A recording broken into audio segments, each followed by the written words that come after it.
देखिए, हमारे वायुमंडल में जो ऊपर में ओजोन लेयर है, वह ओजोन लेयर जिसको हम लोग O3 से जानते हैं, वह पृथ्वी वासियों के लिए, धरती वासियों के लिए सुरक्षा का कवच है।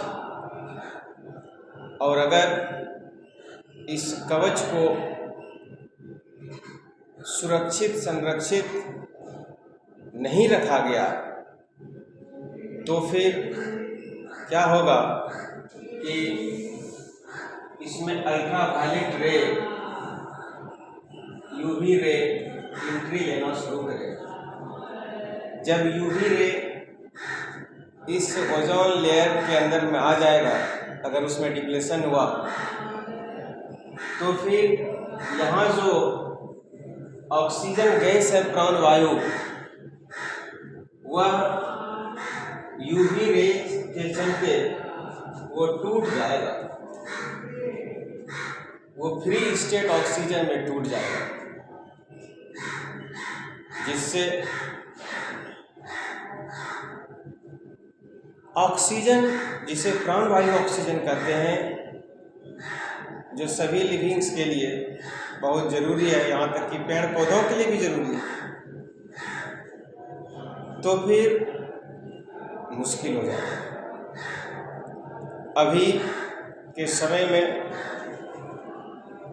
जो स्थिति देखने को मिल रही है कि आसमान में जो भी रॉकेट विमान उड़ रहे हैं, वो किसी खास एरिया में वो अपने वेस्ट मटेरियल्स को, गैसियस वेस्टेज को, अनवांटेड को वो ऊपर में छोड़ देते हैं।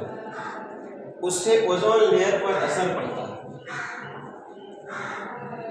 जैसे CFC, क्लोरोफ्लोरोकार्बन छोटे स्तर से निकल ही रहा है, लेकिन वो लार्ज स्केल में होता है।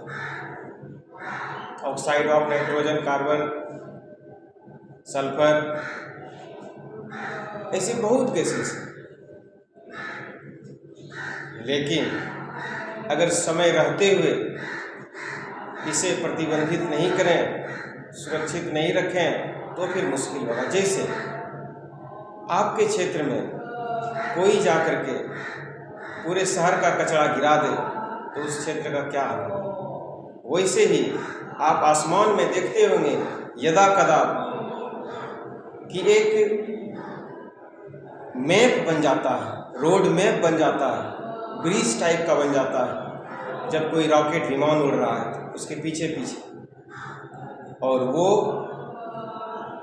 आपके ऊपर ओजोन लेयर को नुकसान पहुंचा रहा है। साथ ही साथ जब अल्ट्रावायलेट आ रहा है यहाँ पर, तो फिर क्या होगा कि ऑक्सीजन गैस घट जाएगी, प्राणवायु ऑक्सीजन गैस कम होने लगेगा, टूट रहा है। साथ ही साथ अब यही फ्री स्टेट ऑक्सीजन जब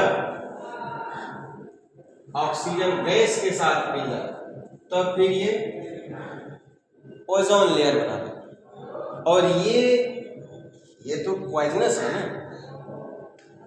और ऐसा भविष्य दिख रहा है कि एक ओजोन लेयर आप जहां रह रहे हैं वहां से कम दूरी पर बनने जा रहा है, लेकिन तब तक आप सुरक्षित, संरक्षित नहीं रह पाएंगे, क्योंकि हम लोगों से जो हमारे पूर्वज थे, वो 7 पीढ़ी, मानव जाति की 7 प्रजाति विलुप्त हो गई। आप वहीं से देख लीजिए, रामापिथिकस से लेकर के निएंडरथल मैन तक, उसके बाद भी जावा में कई ऐसे हुए, और आज मैन ऑफ टुडे पहुँचे हैं।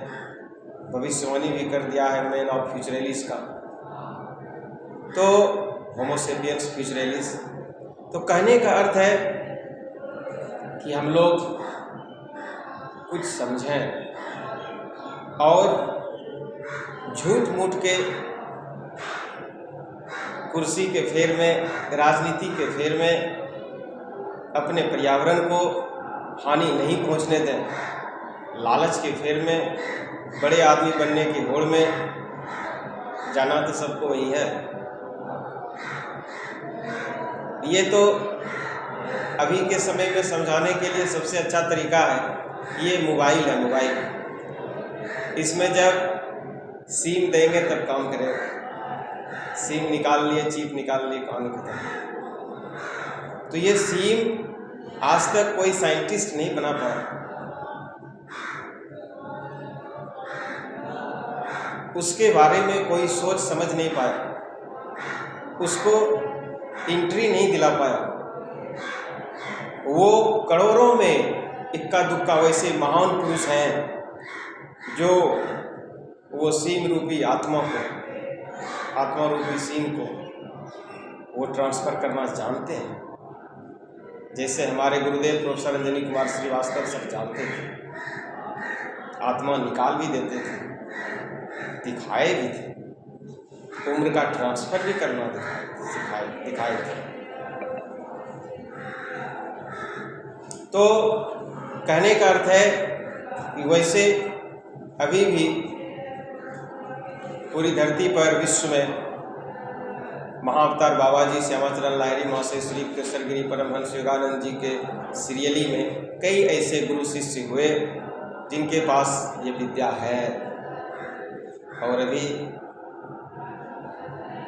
वर्तमान में चर्चित धीरेन्द्र शास्त्री जी के पास भी है। धन्यवाद।